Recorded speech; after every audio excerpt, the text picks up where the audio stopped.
Did Roman Reigns really spend time behind bars? Here's what happened. Hello guys, welcome back to my channel. I am Jennifer. Have a nice day. For the WWE Family latest news update, please subscribe the channel and press the bell icon. Former undisputed WWE Universal Champion Roman Reigns has been through a lot in his almost 40 years, both in and out of the ring. Fans know that Leati Joseph Anoa'i, or Joe, has battled leukemia not once, but twice. He was once suspended by WWE while he was champion for violating the company's wellness policy in 2016, and he wouldn't win another world championship for another 2 years. Something that many fans don't know about Reigns, however, was that he was once arrested, shortly before signing with WWE and turning his life around. Reigns didn't start as a professional wrestler, but rather a professional football player. He played in college at Georgia Tech University and went undrafted in 2007 before signing as a free agent with the Minnesota Vikings. Following his first bout with leukemia, Reigns signed with the Jacksonville Jaguars before he was released a week prior to the season starting. He then played in the Canadian Football League for 5 games before he was released from the Edmonton Eskimos and officially retired from football. Following the emotional roller coaster of being ill and losing his dream of becoming a professional football player, Reigns went through another tough spot when he had a run-in with the law in his hometown of Pensacola, Florida in 2010. He was arrested for disorderly intoxication in a fray, unlawful assembly, and riot. In layman's terms, Reigns, who was 25 at the time, was arrested for being drunk and seemingly getting into a fight. Many details of the arrest were never made public, and WWE fans didn't really know about it until his mugshot was posted online and began circulating in 2013. Reigns was released on $1,000 bond after the arrest on the same night he was put in handcuffs. He didn't spend time in jail, however, though he was forced to pay $500 for each of his charges. When Reigns debuted in FCW in August 2010, WWE presented him as a future star with a squeaky clean image, despite his arrest just weeks before he put pen to paper on his developmental deal. Reigns wouldn't get in actual trouble again until his wellness policy violation in 2016. 2 years later, however, WWE would put Reigns in a storyline where he would be arrested. Reigns was suspended in storyline after a confrontation with Vince McMahon, where he criticized the then-chairman for choosing not to punish Reigns' WrestleMania 34 opponent Brock Lesnar for failing to show up to WWE Raw for a face-to-face with him ahead of the big event. On a March 2018 episode of Raw, Reigns came back despite the suspension and got in the ring to criticize McMahon once again. U.S. Marshals, one played by future WWE NXT North American champion Ricky Saints, entered the ring to arrest Reigns. The big dog attacked them, which led to Lesnar beating down a handcuffed Reigns. Despite his previous arrest record, WWE didn't mention his previous charges during the storyline suspension and arrest, as they were attempting to present him as a babyface. Lesnar would defeat Reigns on the grandest stage of them all to retain the Universal Championship. Jacob Fatu is now supported by Solo Sikoa and JC Mateo, who helped him retain his United States Championship at Backlash. It seems that even though Drew McIntyre has a hell of a match to look forward to against Damian Priest at Saturday night's main event, he could already be eyeing up his next challenge. This week on SmackDown, Solo Sikoa interrupted McIntyre as the latter was heading to the back after accepting Damian Priest's challenge for a steel cage match at Saturday night's main event. The former tribal chief made his way out to the ring for his Money in the Bank qualifying match, and Jacob Fatu was with him.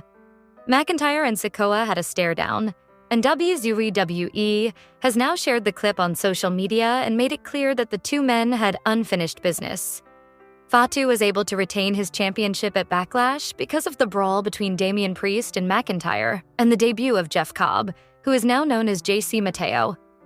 McIntyre blames Sikoa for costing him the world title at Clash at the Castle in 2022, when Solo made his main roster debut and helped Roman Reigns retain his title against the Scottish Warrior. Jacob Fatu is aware that he has a target on his back. Since John Cena isn't a full-time star, he's been forced to step up in the absence of the SmackDown champion.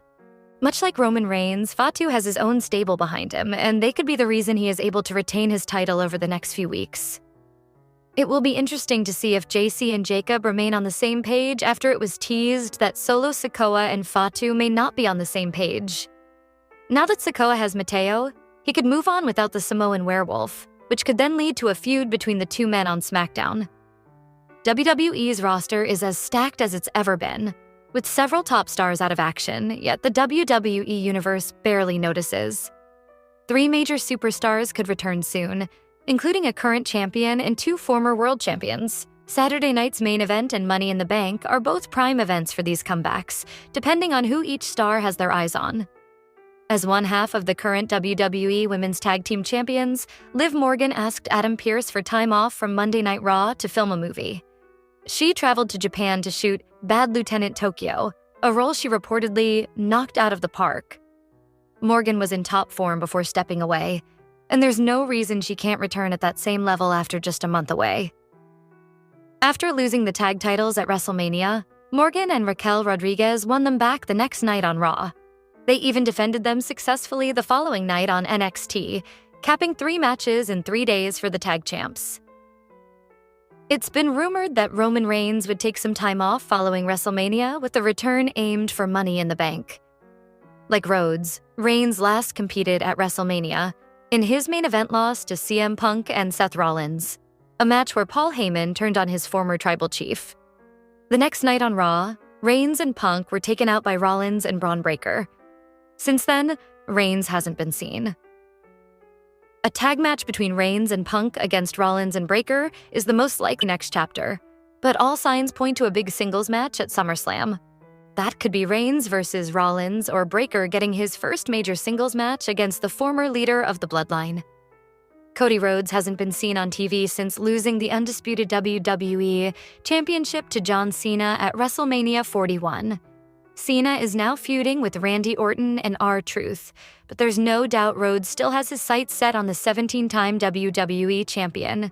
If Rhodes is planning to enter the Money in the Bank ladder match, he'll need to return to Raw or SmackDown in the week leading up to the event and win a qualifier.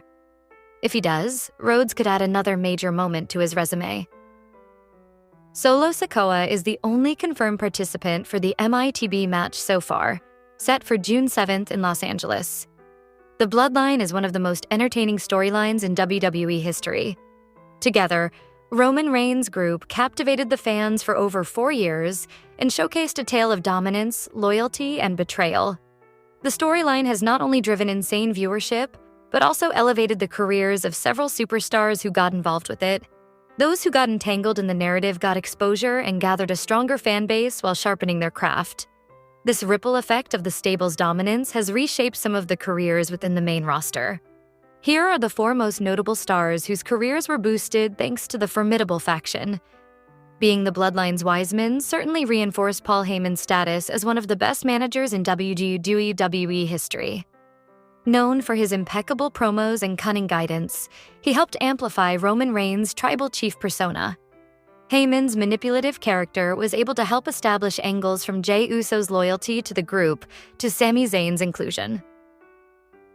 His involvement with the group earned him significant television time over the years, which continues to this date with him deflecting to Seth Rollins and Braun Breaker's faction.